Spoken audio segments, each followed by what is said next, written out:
Okay, so in this video we'll go over some of the practice problems or the basics of counting, what we saw in the first lesson.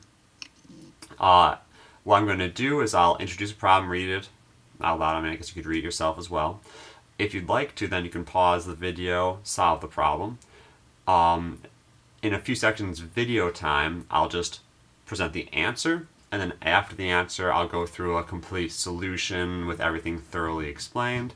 If you don't need everything thoroughly explained, you can go ahead and skip down. In the description, I'll try to include links to the time at which each problem starts.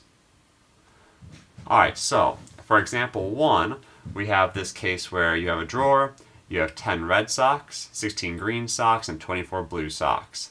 And we want to know in how many ways can you select a sock that is either red or blue. Feel free to pause the video now if you want to solve it. The solution? There are 34 ways that I can select a sock that is either red or blue. So the reason here is we are doing one thing. We are picking a single sock. Of those socks, I want either red, and there are 10 red socks, or blue, and there are 24 blue socks. So that means that there are, I'll write that down, 10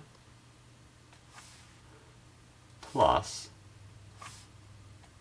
24 socks that are going to be either red or blue.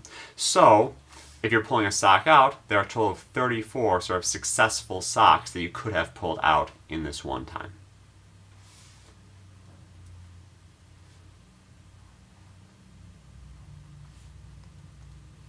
Alright, example 2. You own 5 pairs of pants, 7 shirts, and 3 hats. If an outfit consists of 1 pair of pants, 1 shirt, and 1 hat, how many different outfits can you make? So pause the video now if you'd like to solve it. And the solution for this will be 105. So in this case, we're going to end up making an outfit by picking a pair of pants out of the 5, a shirt out of the 7, and picking a hat out of the 3. So by our rule, this is something that can be broken into 3 stages. We'll multiply through. 5 times 7 times 3. 5 times 7 is 35, times 3 is 105. And sort of going back to better understand what's going on, 2 ways to look at this. So I can have this tree where, alright, I first choose 1 of 5 possible pairs of pants. And then once I've chosen one of those 5, from each of those I choose 7. Okay, now I'm not going to do all this, it's going to be a mess down here, but there was 5 sort of endpoints here after step 1, and then each of those times 7, there will be 35 endpoints here. And once I've chosen, so I'll just put a little ellipsis down here, we know it continues. Once I've chosen one of those shirts, after choosing a pair of pants, then I choose a hat from there, and so from each of these 35, we get 3 possible outcomes there. And so we had 5 after pants, multiplied by the 7 for shirts, 35, multiplied by the 3 for the hats, and that gave us a total of 105.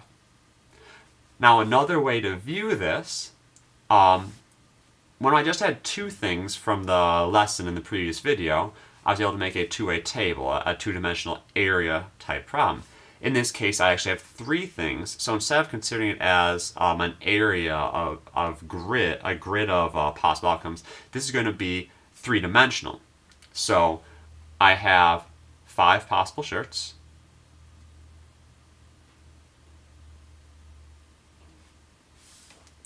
and from each of those possible shirts, or sorry, 5 possible pairs of pants, I have 7 possible shirts.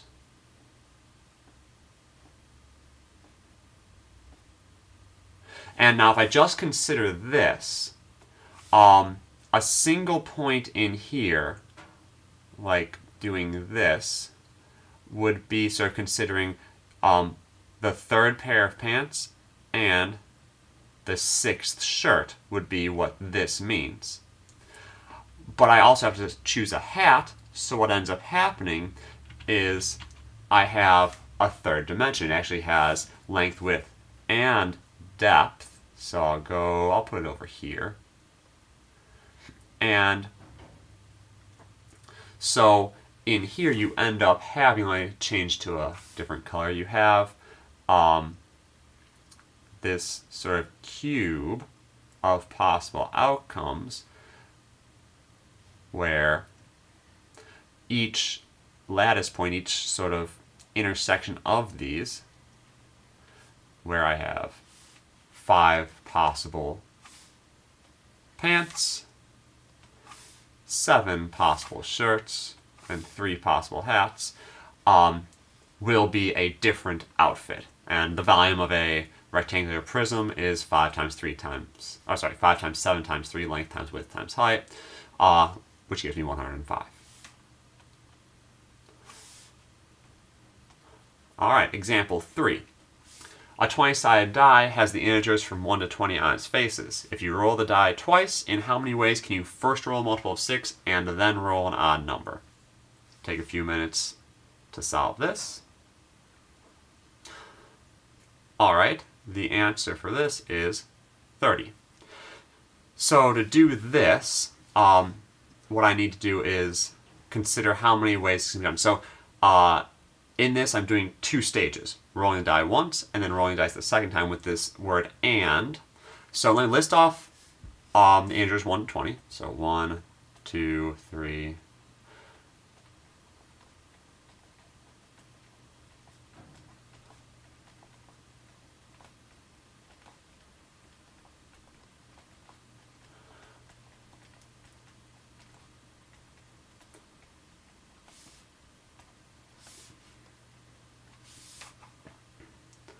And in here, so the first one we want to see is how we can roll a multiple of 6. Well, the multiples of 6 here are 6, 12, and 18.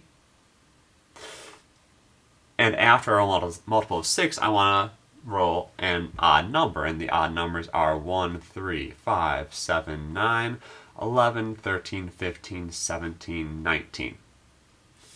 So there were 3 multiples of 6. 6, 12, and 18. There were 10 odd numbers. 1, 3, 5, 7, 9, 11, 13, 15, 17, and 19. And in order to figure out how many ways to do this and then that, you just do 3 times 10, which gives me 30. And just like before, I could make a big table where the first step of the table splits into 3 ways, and after that splits up, each of these you have 10 possible choices. For that, 3,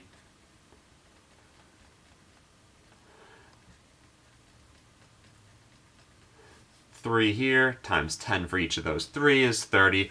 Or I could have a 3 by 10 table where each lattice point, each intersection on this table is a different outcome. 6 and 1, 6 and 3, 6 and 5, all the way up to 18 and 17, 18 and 19.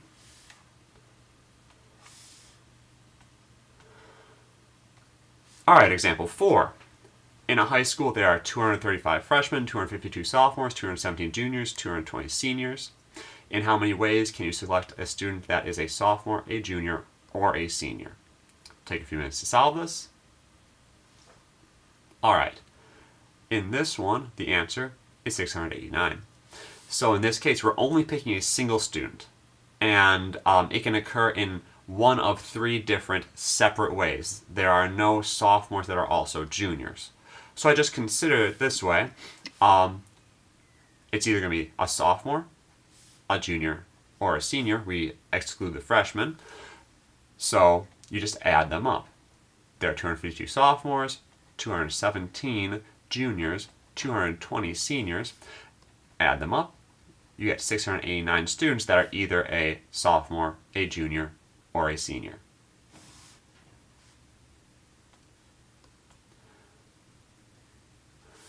Example 5, same high school as before. So there are 235 freshmen, 252 sophomores, 217 juniors, and 220 seniors.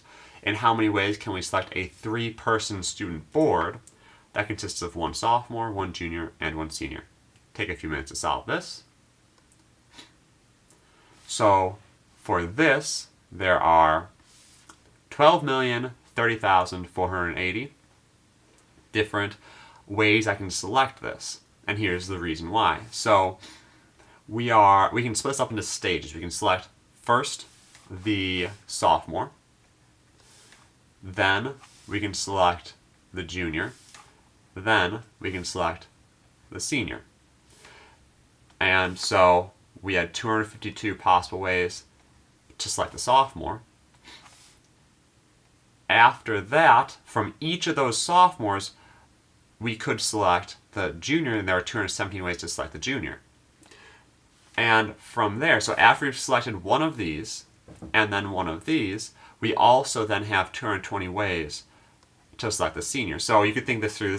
I'm not even going to try to draw the tree, but you'd start off branching with 252 branches, and then from each of those you'd have 217, so that'd be 252 times 217, and from each of those 217 you'd have 220, end up with 12,030,480 ways that you could make one of these student boards.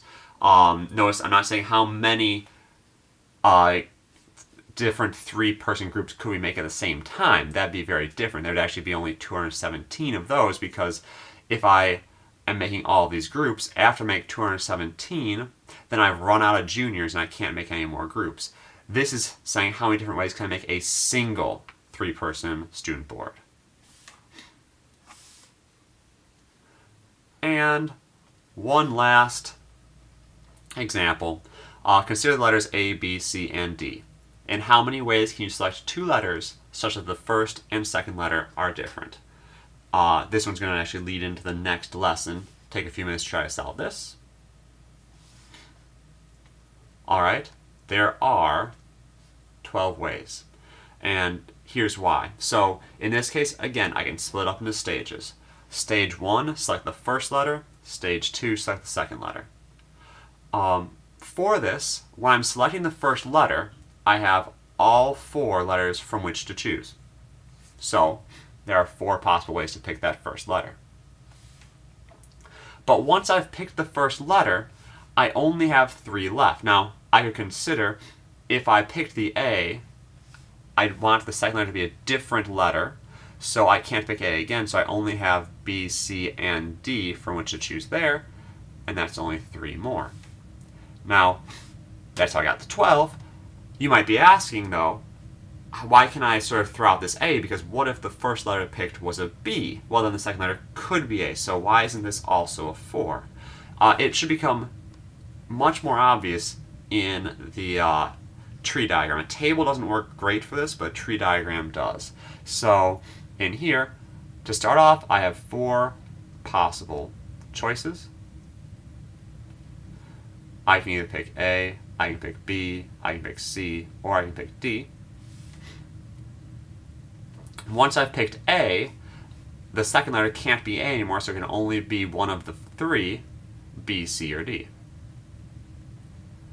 If I picked B to start off, I can only pick one of the 3 remaining, A, C, or D. If I picked C to start off, I can only pick one of the 3 remaining, A, B, D. And if I pick D to start off, I can only pick one of the remaining 3, A, B, and C. So the tree diagram looks a lot like the earlier ones, but instead of having the same set of 3 possible second stage outcomes, it actually changes depending on which thing I chose for the first stage. In this case, it was very formulaic. In some of the problems shown down the road a little bit, it can be trickier. Alright, so that's it.